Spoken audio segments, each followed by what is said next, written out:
bawat sulok ng mundo, sa bawat tahanan, eskwelahan at opisina, may isang bagay na hindi natin maiiwasan. Komunikasyon.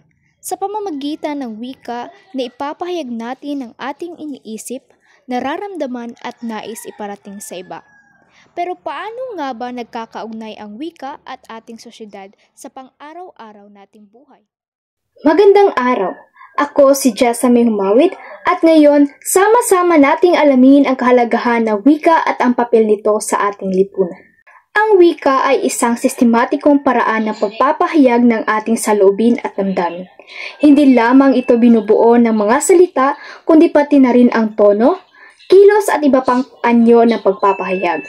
Ito ang pundasyon ng ating ugnayan sa ibang tao, ang tulay na nagdudugtong sa ating mga ideya at saloobin. Mama.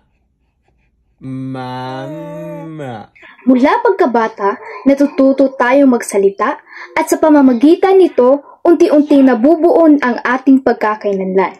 Ang wika ay hindi lamang ginagamit sa araw-araw nating pakikipag-usap, kundi ito rin ang mahalagang papel sa ating kultura at kasaysayan.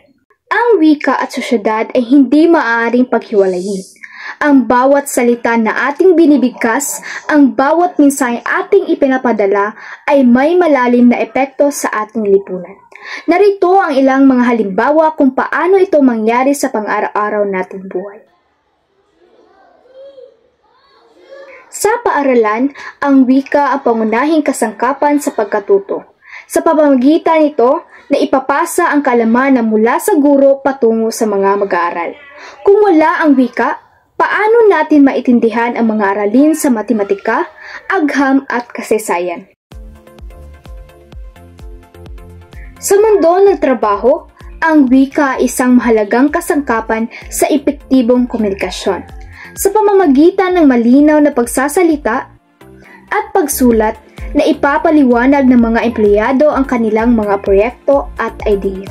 Kapag may epektibong komunikasyon sa loob ng isang kumpanya, mas magiging maayos ang takbo ng trabaho at mas lumalakas ang ekonomiya.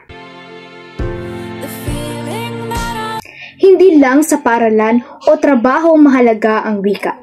Ito rin ay isang pundasyon ng ating mga personal na relasyon. Sa loob ng tahanan, ang wika ang nagpapalalim ng ating koneksyon sa pamilya. Sa huli, ang wika ay hindi lamang kasangkapan ng komunikasyon. Ito ay isang buhay na bahagi ng ating pagkatao. Sa bawat salitang ating sinasambit, tayo ay nag-aambag sa hugis at anyo ng ating sosyedad. Kaya't mahalagang gamitin natin ito ng may respeto, katotohanan at malasakit sa ating kapwa. Dahil sa tamang paggamit ng wika, tayo ay nagkakaintindihan, nagkakaisa at patuloy na umuunlad bilang isang lipunan. Maraming salamat sa iyong pakikinig.